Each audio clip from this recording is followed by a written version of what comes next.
Facebook ads have a little bit of flexibility to a degree because they do not require keywords, really. Like with Google, the thing is keyword, keyword, keyword. So you bid on keywords. You want keywords in your title. You want keywords in your ad copy. You want keywords in your, the visible URL there. All that kind of stuff. With Facebook, not really a big deal.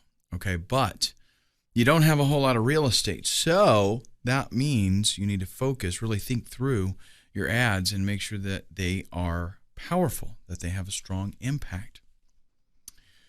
Plan your headlines. If you ask any newspaper reporter or editor, they're going to tell you that the headline is probably the most important part of a story because that's going to be what people decide whether they want to read the story or not. It's based on the headline. Use a thesaurus. If there are, words that you want to use that are maybe too long, they take up too many characters, or you can't think of maybe exactly the right word, you want something that is a little bit stronger, you look for synonyms. Use your thesaurus and grab some synonyms. Keep things simple. You've got, 25 characters to work with here on the headline. So that's not a whole lot of space to get, wicked creative. But what you want to do is be very straightforward and tell the viewers what it is that really should excite them and make them want to read that the rest of that copy. Maybe ask a question. Facebook ads are not keyword dependent, right? So, if you don't want to do a newspaper type headline, maybe you can ask them a question in the headline, and that question will prompt them. If you target it right, that question is going to be something that, for example, let me give you an example. Let's say you're going to target the guitar players. You might ask the question, do you make these, come up with a number, do you make these 7 guitar sins? Something like that, so that if you know that they're interested in it anyway, they're into guitar stuff, just provoke their curiosity. Use words that sell. The word free, the word discount, things like that catch people's attention. Save is another good one. Act now, that's another one. New is a lot of times a good catchy headline. Use headlines that are going to start the selling process. So declarative phrases can work extremely well here if they're nice, short, and punchy. We want to create a good environment, so the graphics that you use can be very, very important. Right after the headline, this is probably number 2, is that graphic needs to make an impact. It's not just for branding, right? You don't just put your logo there. Maybe, you can do an ad without an image if you want to, but having that image is going to, get you better results guaranteed. Obviously, having, a professional photographer create an image of your product is going to be the best solution. If you can't do that, grab your camera and do the best that you can. But you want to have a good quality image for your ad. A lot of times having people in the picture sells very well because it is a little bit more personal. Okay? Now, it has to be relevant. You don't put a picture of a woman in a bikini just to grab attention, and the product has nothing to do with that. It's like a shaving cream or something. You need to have it relevant, because remember, Facebook is social oriented. It's a community. The images need to be simple. They don't allow a whole lot of space for you anyway, and you're not going to be, it's a fairly small little thumbnail, so if you clutter it up, then you're not going to convey a message. So focus on one thing that you want to get across. Definitely do use color. We want the image to be very colorful. That tends to draw the user's eyes. And it can also help, them be a little more interested in it once they actually see it.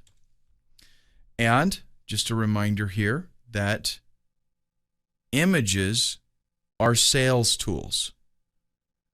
So selecting the right kind of image can actually mean making more conversions.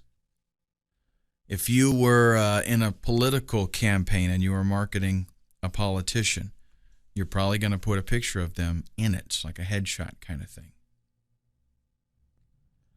You wouldn't take a picture of them when they first wake up and get out of bed, right? You take a picture of them once they're ready for the day. That's the same kind of thing. You want to put whatever products or services or whatever you're offering, put them in their best light. Now, let me give you some tips. I happen to be an amateur photographer, so I do this kind of thing quite a bit, and I teach on Photoshop. So I know a little bit about this kind of stuff, and I will give you some tips. Crop things nice and close. What that means is you want to make it kind of tight so that the image itself, the product or whatever it is that you're trying to highlight, is as big as it possibly can. And a lot of times what photographers do, if you want to do a nice shot of a person, you don't necessarily do their whole entire head. You might crop it in real tight where it's just like, their eyes, from their eyes down to their mouth, and the rest of it is just completely filling up the space that you have there. Remove any obstructions. All that means is look through the camera at what it is you're going to take a picture of. Is there anything in the picture that does not need to be there? Okay, is there anything that the picture would look better without? That's kind of one of the big differences between a pro photographer and an amateur photographer, is the amateur photographer is just taking snapshots of whatever's there. The pro photographer looks at the scene and says, hey, you know what? That pen that's on the floor right there, that doesn't need to be there. Let's get rid of it. Lighting is also something that's very important. You want to, a lot of times people need to shoot inside. Very good, but try to make sure that you've got, good lighting. Maybe if you have a small product that you're taking a picture of, take it near a window that gets some sunlight. And this is a little trick, by the way. If you have some shears that go over the window, a lot of times if it's a bright sunny day, those shears can actually diffuse the light, give you a very nice natural lighting. But lighting is very important. If you make sure that everything is well lit, you get a nice clear shot, and it looks aesthetically pleasing. Shoot a lot of pictures too. Once you get the scene, the lighting, everything is just right. If you're doing a person or a product or whatever, shoot lots and lots and lots of pictures, because that, gives you a lot to choose from, and maybe one just turns out beautiful. And that's another secret about photography too. Photographers do not, you see in a magazine, picture of a woman on the front page, right? They took like 50 or 100 shots, and they just picked the best one. If you're not a professional photographer, you want to get the best results that you possibly can. That means think about the shot itself. You don't just do, point, shoot, click, I'm done. Is there some kind of background that would help enhance the product, make it stand out a little bit more? Is this background too busy and it distracts from the product? Or is this background too simple? Or is it just right? All that kind of stuff needs to be thought through. What angle is going to be best? You can use, if you want to change backgrounds, a little trick here. You can go to a hobby store and get those big sheets of paper, and a lot of times they have colored paper. And you can take that paper and you can kind of prop it up against a wall, let the paper come down and curl on the floor, and then place your product right on the floor there on the paper. What that'll give you is like a seamless background where you can't see the background with a nice complementary color and the proper lighting. That looks like a professional shot. You need to be very picky.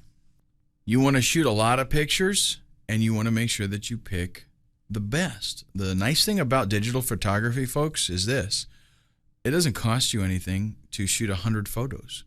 Back in the day, they had to be careful because they had real film to deal with. But now, just shoot as many as you want. If you don't like what you got, then go back to the drawing board. Shoot again. Facebook rules, you got to keep these in the back of your mind. The landing pages, the ad copy, all that kind of stuff has to meet Facebook's requirements, and so do images that you use. You want to make sure they're not offensive or racy or anything like that. And then we've also got clarity.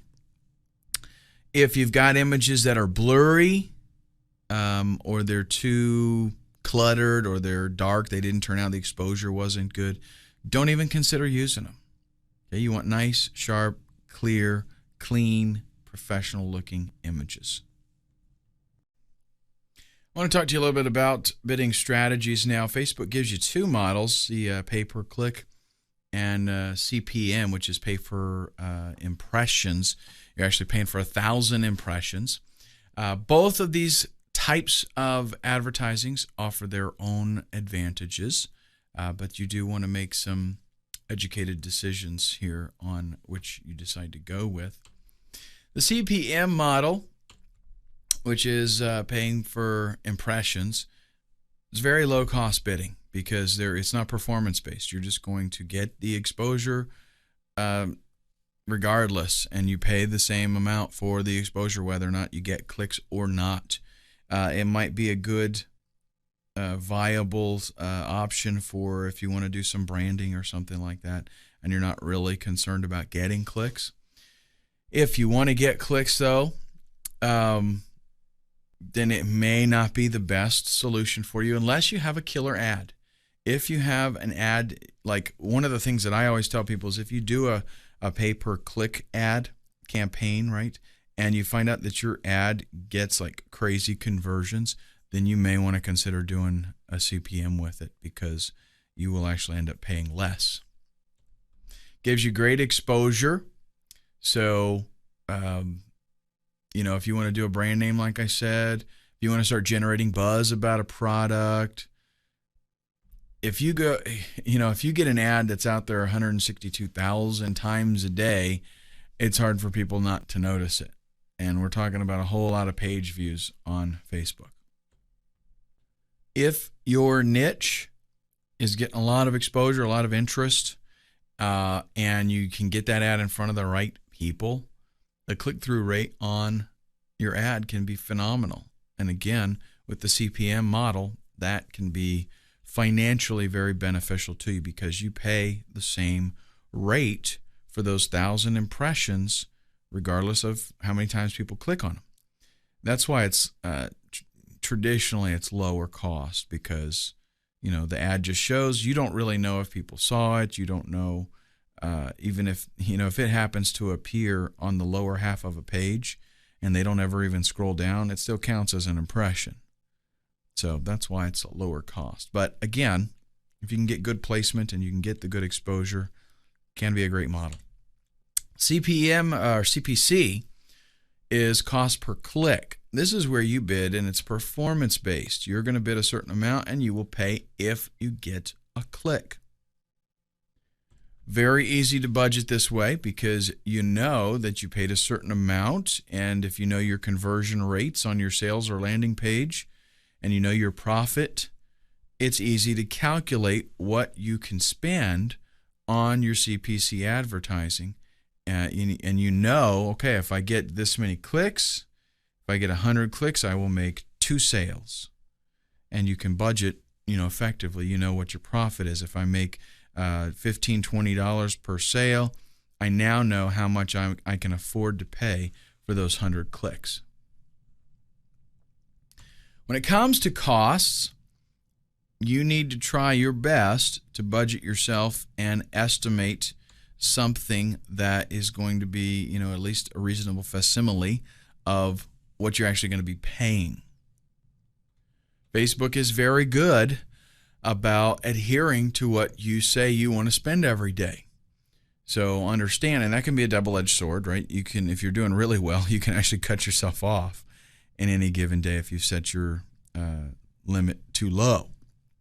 But it's very good. because with a lot of other advertising opportunities, I won't mention any names, but their initials are Google, you can set a limit, and they might not pull your ad in time, and you can pay considerably more. They have attempted to fix that, at least because of a lawsuit.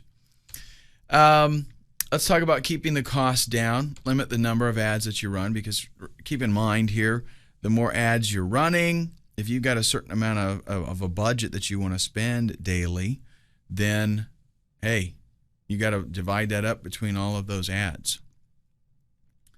Lower the daily budget amounts. Again, if you're on a budget, keep it down low. Facebook is going to recommend like $50 a day, but a lot of people have done well with much less than that. So, start out low and see how you can do.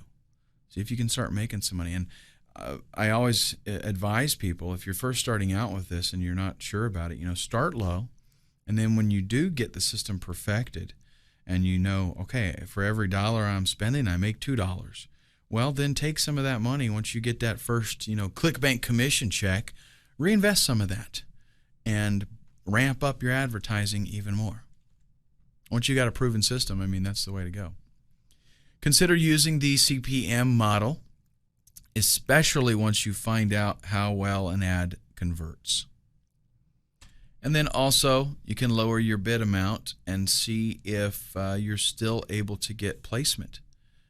This is an effective way to, still get yourself in there, but not be having to pay so much. A lot of times what you'll find is that you go in there with a bid amount and beat out everybody else, and you're up there and you're in the first place and you're spending a lot of money. And if you cut your bid in half, essentially spending half the amount of advertising, you can still, you can still show up. You might not get the top position, but you'll still be on the page, and a lot of times your click-throughs won't even go down. So after you get yourself, what you got to do is get the campaign going, get yourself some impressions, get some data so that you can do some tweaking and testing, and then you start to make some adjustments so that you're spending the least amount that you can possibly spend and make the most out of that. Up next, we're going to talk about tracking. Remember those goals we set earlier on? Well, we didn't do that just for a training exercise. We have to, once we've got everything in place, we've got to go back and we've got to see how well is our campaign doing. And we do that with the Ad Manager. Check this out. Campaign names. We can see the different campaigns that we've got running. Our status. Not all your campaigns are going to be active at once, more than likely, because a lot of times we'll shut some off when we're doing some other stuff. This lets you go through and see which campaigns are running, which ones you're paying for. The last update date.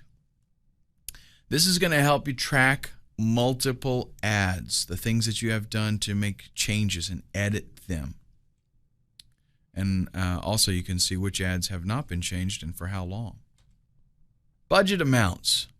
This shows you a set per campaign amount for the daily budget. So it's a nice snapshot of what you got going on. Clicks. How about this? The number of clicks exactly that a particular ad has generated. So you use that in conjunction with maybe your website tracking tools. That'll tell you actual sales and conversion rate. So you can know, okay, here's this ad got clicked. This ad, when it gets clicked 50 times, I make 1 sale. Okay, because you can go to your website and you can see, okay, here's the amount of clicks that I got. Here's the amount of sales that I had. Impressions. This is a nice feature. How many times has your ad showed up on Facebook pages? So this way I can see this is how many impressions I've had. This is how many clicks I've had. So we know what our conversion rate is on the ad itself. The click-through rate percentage, it's actually what I just talked to you about, the clicks and impressions. That's calculated for you in the click-through rate. So this is, I got 100 impressions, I got 5 clicks. That gives you a 5% click-through rate. Average CPC. How much has each click cost you on average? Because sometimes, you pay more and sometimes you pay less. So this is going to average it out so you know what your advertising per click is costing you and how much you have actually spent in advertising. And then the stat ranges. This allows you to see the lifetime, stats of a particular ad. So how well it has performed over, the past day, the past week, lifetime, that kind of thing. Let's say now that you've got your ad created and you're really happy with it, okay? Does that mean, bam, this is it, I quit now, just load this up and I'm done and just make as much money as I possibly can with that ad? Not if you're a real marketer, it doesn't mean that. Real marketers do split testing.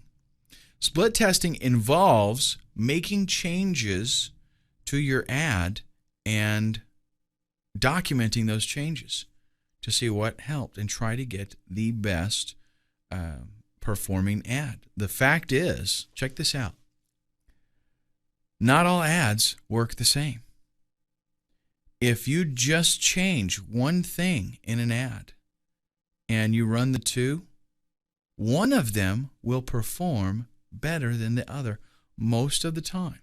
Now, there could be cases where it doesn't make any difference really, but that's not usually the case. So here's what we do.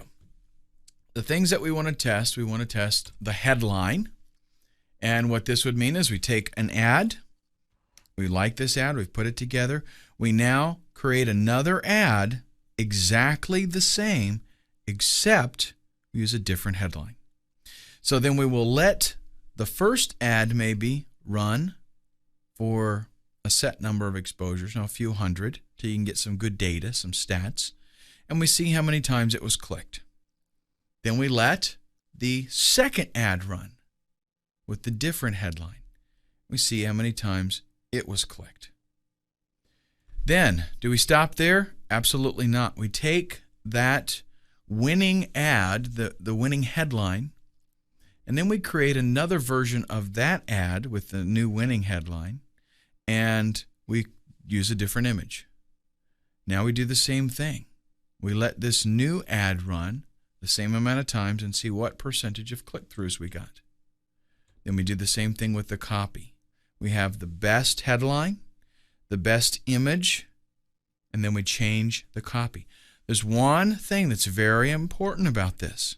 When you do split testing, you only change one thing at a time. The reason is you have no way of knowing what was the element that made the difference if you change a bunch of different things.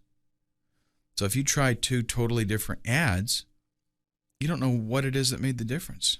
If it was the headline or the images or what.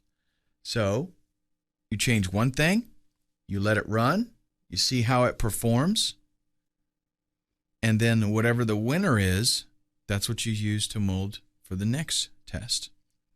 And you want to be patient with this. It is going to take a while, not only for getting results, but it's going to take a while for you to see, how effective it was in terms of you actually making sales, right? If you got some kind of opt-in and there's a long sales funnel process and you're not really expecting to make sales for a few days anyways, because you're selling them with an email autoresponder or something like that, you got to be patient with it. And also don't just make a decision after you get like 100 impressions.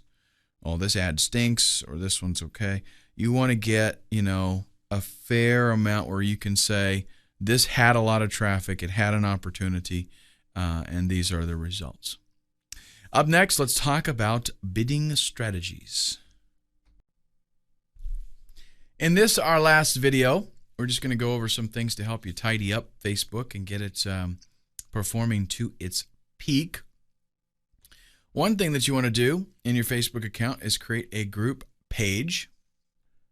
The group page is very easy to manage. It allows you to do a whole lot of hands-on kind of stuff and create, an online version of you or your products or your services. Gives you better targeting.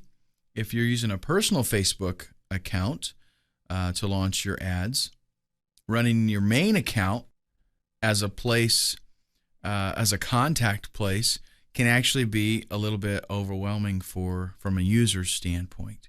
And you don't want, probably you don't want to see your customers seeing all the wall posts from, your high school buddies and stuff like that. So having that group page is a way to keep your business section over there on your business section. We can promote multiple products at once with ease. If you have group pages, multiple products, each product will have its own group, okay? And you can sell totally different stuff. Basic info. Facebook is going to walk you through creating the basic, the group page itself, and you just have to enter in some very basic information during that process. Let's look at that a little bit. The basic info, the group name, maybe a description, the type of group. You can put in some news, stuff like that. Just basically form filling kind of stuff. And then you can customize the group if you want it to be open. This has to do with access. Open means anybody can join the group and anybody can invite others, right? If you want to get a big following, obviously this is the one that you want to do. Closed. This is going to give you the opportunity to have just an administrator approve new members joining. Now, anybody else can actually search for the group, and they can see the group description, and they can, make a request to join it, but it's going to have to be approved by the administrator. And then the last one is secret. This is going to hide the group from searches. Only people that are invited by the admin are going to be able to get in here. So if you've got maybe some kind of exclusive promotion or something like that you want to make available just to a very tight-knit group of people.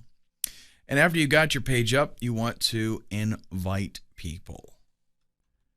You want to promote these pages as much as you possibly can. Get a link on your website. Add it to, even business cards, email signatures, any other advertising that you do. Consider putting something in there about your group page.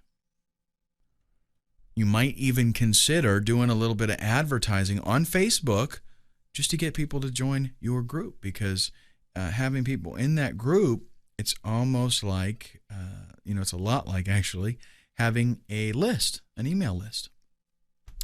Now, interacting with fans, this is pretty important because, again, Facebook is a very social environment.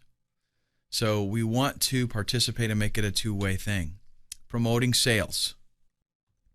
We can let our fans know about, fans and friends about promotions that we've got going on our website. We can just write on our wall, bam, it's all there, they see it. Use Facebook as kind of like a little mini blog to let people know about helpful information. Write to them, about something that they might enjoy reading that would benefit them. Create a community. Enable posting on your wall for members. That way, they feel like they are a part of the community. So they come to your group page and they're able to actually put comments on there. They're going to love that, okay? Build up relationships. When you create a fan page, you're kind of trying to instigate back and forth communication. What you're going to find out is that you are building relationships. You're creating a sense of loyalty, camaraderie. And what that's going to blossom out to is word-of-mouth advertising, probably both on Facebook and off of Facebook. Use your fan page to generate buzz. If you can get members to, kind of get them interested in promoting and telling their friends about your fan page and getting them to join and things like that, you can really get things growing very, very quickly. And in order to do that, you might consider doing maybe some kind of contest for who can get the most people to join, things like that. Use your page to build credibility and add value to your standing, to your ads, to your information, everything. Once your fan base grows, your credibility for your ads is going to go right along with it. Make sure that you take the time to interact with your members. If it's a one-way street and they're always posting to you and you don't reply back to them individually, then you're not going to have that community environment, and you're going to essentially not be building any of the things that we're trying to build here that are going to add to your credibility. Now, understand that with great power comes great responsibility. And Facebook can easily turn into a double-edged sword, meaning that you can get hurt. If you don't live up to your advertising promises, if you don't keep that good relationship going with your community, that can come around and stick you pretty good. So keep that in mind. Cross promotions. Use Facebook everywhere on your website. If you've got blogs somewhere, if you maybe put it in your signature on forums that you're a member of to get people to come back to your Facebook page, everywhere that you can, let people know that you are on Facebook. So definitely link to it from your website. Connect it with other social accounts like Twitter, okay? And even use Facebook on business cards, because nowadays, seriously, everybody is on Facebook. And a lot of people, let's say you're a brick and mortar place, you got your business card, you put Facebook on there. A lot of people, they'll come in, maybe get a business card, and they want to check you out on Facebook. They want to see what you're all about. And it's a great way for them to do that. So it's a good opportunity for you. If you're an affiliate marketer, I got good news for you. You can get into multiple niches and have several different advertising programs going at the same time. Multiple streams of revenue. Create different pages, different groups for different products. Excellent targeting. Make sure that you do find out about the niche that you're working in, okay, so that you can create a good experience for those people. Affiliate marketers are notorious for not fully understanding everything about the niches for the products that they're promoting, because it's so easy to promote products that you know nothing about. A good idea, though, is to find out a little bit more about the people that are in that niche, because that'll help you with your targeting. Make sure that your landing pages are professional. We don't want, umpteen bazillion pages of sales copy as your landing page. You just want something nice and clean that's direct and to the point. Keep it attractive and make sure that they know what it's all about. Research your products. This is because your reputation's on the line here, folks. Remember, Facebook, you're there, okay? And unless you want to create a new Facebook account every week under a different name, you're going to want to make sure that you're promoting products that come through, okay? And remember, even as an affiliate marketer, this is your business. Treat it that way. Your efforts are for your business. So you want to put some pride into what it is that you're doing. Don't just, go out there and blah, blah, blah. I don't care. I just want to make a quick buck. That's not the way to do this long term. It might work for a little while, but it's going to quit. And in conclusion, Facebook will allow you to save money on advertising. It allows you to reach 500 million users and growing. It allows you to fine-tune your campaigns to target the exact demographics of what it is that you want to look for, what kind of person is going to be interested in your product. It allows you to fit your advertising to your budget. You can develop relationships with fan pages and cause your following to grow virally, gaining word-of-mouth advertising. And all of this is going to yield a higher return on investment with the increased exposure that you will no doubt attain from Facebook. Now remember, there's no set rules. There's no secret formula that's going to make everybody successful on Facebook. You're going to have to do some trial and error. You're going to have to be patient and, as you get results, make some tweaks and changes to make your campaign the absolute best that it possibly can be.